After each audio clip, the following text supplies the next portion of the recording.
நம்ம தளபதி விஜய் டிவிகே மாநாடு அடுத்த நடக்கக்கூடிய இடம் எங்குவென்றால், கோயம்புத்தூர் டூ சேலம் பைபாஸில் ஈரோட்டில் உள்ள விஜயமங்கலத்தில். ஸோ அந்த இடத்தில் நடைபெற இருக்கிறதுனால் 84 விதிமுறைகளை போலீசார் அவர்கள் போட்டிருக்கின்றனர். எங்கெங்க கூட்ட நெரிசல் வர வேண்டும், எங்கு எது நடக்க வேண்டும், எவ்வளவு நேரம் நடக்க வேண்டும், எத்தனை மணிக்கு நடக்க வேண்டும், எத்தனை மணிக்கு விஜய் அவர்கள் வருகை தர வேண்டும், எத்தனை மணிக்கு செல்ல வேண்டும் என்று ஏகப்பட்ட விதிமுறைகள் இருந்தன. இதை அனைத்தையும் செங்கோட்டையன் அவர்களிடம் ஒப்படைக்கப்பட்டன. அது மட்டும் இல்லாமல் செங்கோட்டையன் அவர்கள் மாநாடு நடைபெற வேண்டிய இடத்தில் நேரடியாக சென்று அனைத்தையும் பார்வையிட்டார். எங்கெங்கே எது எது நடக்கப் போகிறது என்று அங்கு போட்டிருந்த மேப் வைஸ் எங்கெங்கே வருகிறது என்று அனைத்தையும் ஆராய்ந்து பார்த்து கொண்டிருந்தார்.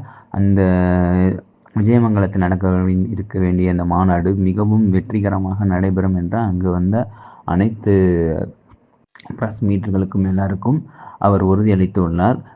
கரூரில் நடந்த சம்பவம் போல இங்கே எதுவுமே நடக்காது, அது எல்லாத்தையுமே நாங்கள் சரி செய்து கொண்டு இங்கே எல்லாம் பயங்கரமாக ரெடி பண்ணி உள்ளோம். அதுக்கேற்ற மாதிரி இங்கு மாநாடு மிக தெளிவாக நல்ல முறையாக நடந்து முடியும் என்று செங்கோட்டையன் அவர்கள் அனைத்து செய்தியாளர்களிடமும் வாக்களித்துள்ளார்.